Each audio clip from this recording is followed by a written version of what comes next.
Now, Vladimir Putin will formally return to the Kremlin in May for a third term, after almost 64% of Russians chose him to become their next president. Some Western politicians, however, don't support their decision.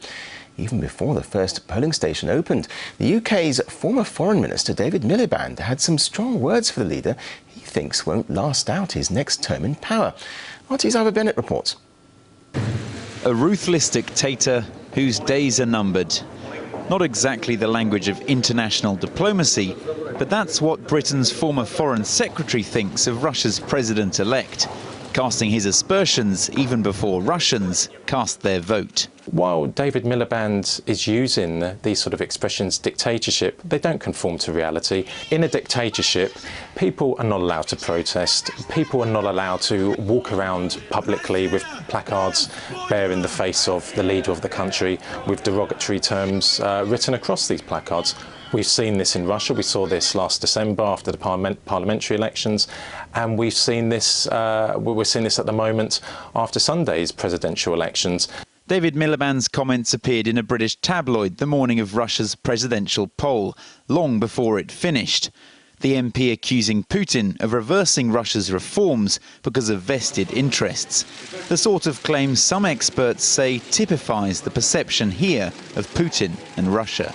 One of the big criticisms I've had for a long time is that the coverage has been very stereotyped, so that when bad things happen in Russia, then they get huge coverage.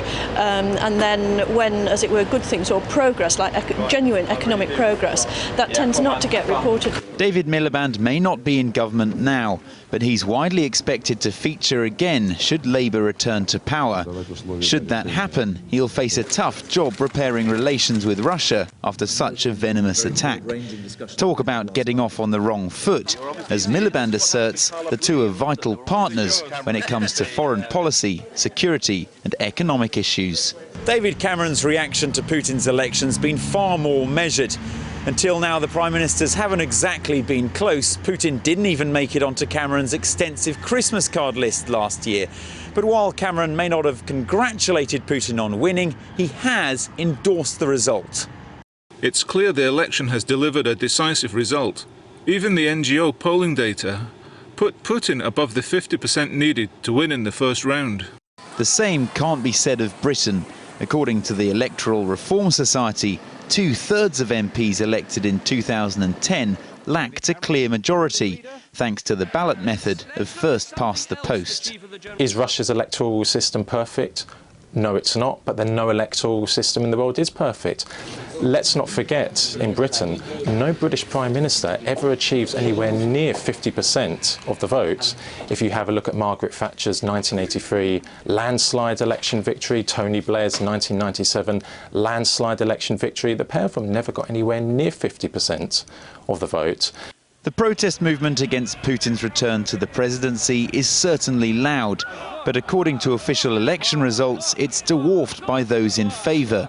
Putin received almost 64% of the vote. Miliband predicts that support won't last for long, but while it does, Britain will have to like it or lump it if it wants to do business. Ivor Bennet, RT, London.